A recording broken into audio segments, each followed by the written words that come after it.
He's Howard Eibach, a former copywriter and creative director and the author of 2 books on the creative brief. And he's Henry Gomez, an ad agency strategist with 29 years of experience. Not 30, just 29. Not Not, yet. not yet. Almost, not quite. What do I say next? Oh, together, Henry and I are the Brief Brothers. We love talking about advertising, creative briefs, and briefing. Well, Henry, we're back with another episode, and we're going to do, I don't know how many we've done so far, 2 or 3. This is what we call our lightning round, inspired by my buddy Giles Edwards in the UK. We're going to pick 2 elements of the creative brief and ask the question, which one is more important? Now, the arguments that you and I are make don't necessarily reflect our true feelings, but it's just a fun little debate that I think will help all brief writers think clearly or more clearly when they have to write a brief. So the lightning round we're doing today is, which is more important, brand truth or human truth? I think that's a hot topic, okay? So I'll start off because I have some thoughts on this. I'm going to say brand truth is more important than human truth, which I don't really believe, but it's a fun topic. So here's my argument for why I think brand truth is critical, is important. And I'm going to steal a thought or refer to something I learned from our buddy, George Tannenbaum, who's been a guest on our podcast many times.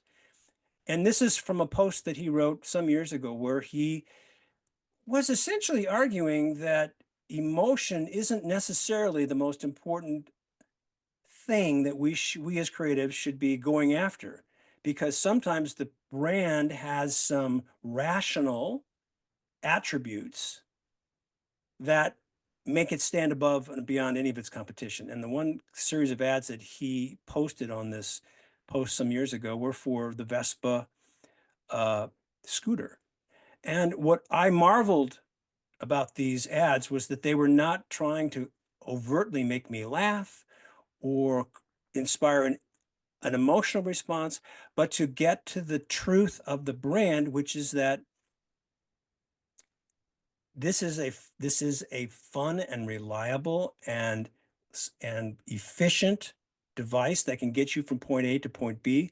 And one of the ads that I remember most was, the headline was something like, maybe your next car isn't a car. So it did tickle your funny bone, but the focus of it was, let's get to the actual facts about the brand, and that will make the brand stand out. So I think that's a powerful argument for the brand truth, if you can find it. And I don't think it requires a sexy brand like an Apple or a Nike. It can be something less than sexy, but if you can find those elements of the brand, that's a powerful argument, and it would make a very, I think, clear and inspiring brief that creatives could work from. That's my point. What do you think, Henry? Jane, you ignorant slut. You stole my line. Listen, without human needs and human truth, there's no need for brands and products. So I would say that even at the bottom of every brand truth, if it doesn't solve a fundamental human need or desire, whether expressed or unexpressed, conscious or unconscious, it you're barking up the wrong tree. People care about themselves. They don't care about brands, let's say. So I could turn the Vespa argument around and say what people want is to get from place A to place B without hassle. And that's the human truth of it. And Vespa's truth is that they can do that better than other modes of transportation, let's say. But it doesn't happen without first there being that fundamental human truth of desire to move about and to do so in a way that's inexpensive, reliable, whatever. And by the way, a human truth doesn't have to be true of every human. It just has to be true of enough humans to make your business viable, right? Like, so that's the argument I would make. Human truth is ultimately what allows you to connect with a consumer, whether it's on a rational level or an emotional level. I think so.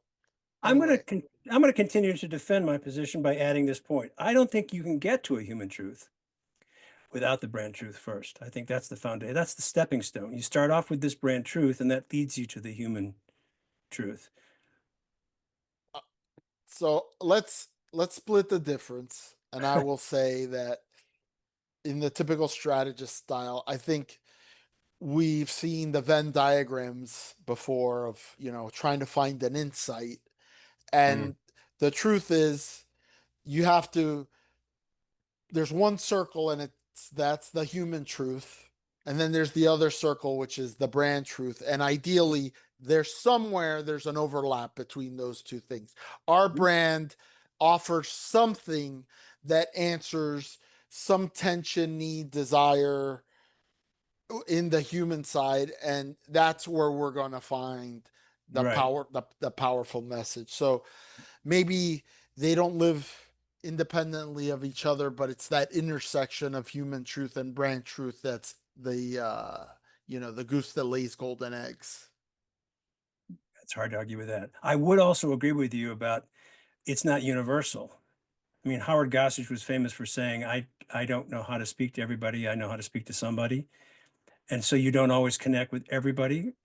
And I guess the example I always like to use is the progressive campaign, about how not to become like your parents.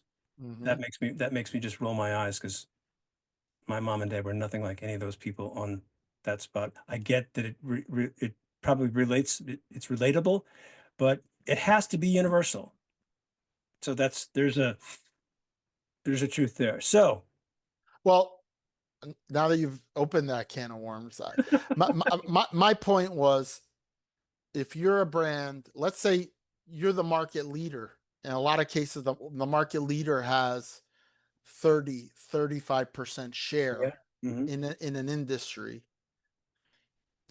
To get to 40 share, your truth that you're speaking doesn't have to speak to 100% of the people. Oh no. If it speaks to 5% more of the people than you currently have, a 5% market share increase is gigantic. So, and if you're number two or number three and you have market share in the teens or the single digits, you can afford to be polarizing. Like, you can afford to say, this is a brand for people, for the minority of people that see the world this way. And that minority might be 20% of the people, but if you have 8% share, if you got up to 20% share, that's more than doubling. So I think some brands suffer from this trying to be all things to all people, and that's where the vanilla lies. Well, the irony is I changed insurance companies to Progressive in spite of their campaign because they gave me a better price. Well, there's the old thing that I'm trying to remember the name of, our, as I get older, my memory starts to fail me. Um, See, I don't have that problem, George. that is that is is the idea that 3% of advertising is remembered and favorably so, 4% of advertising is remembered and unfavorably so, and something like 93% is not remembered. Well, At right. least at least if you're remembered unfavorably, you're remembered. Well, And you right. It's Byron Sharp and the whole, what's his thing about mental Dave availability? Trott. It was Dave Trott who I was referring to. I was trying to Okay. remember his name, and he was basically, I think there's worse things than having your advertising be remembered unfavorably, and that's not having your advertising remembered at all. And I think Yeah, exactly. your example with Progressive is Spot the on. Exactly. illustration of that. Yeah. It's better to be hated than ignored. Good stuff, Henry. Good stuff, Howard. He's Henry Gomez.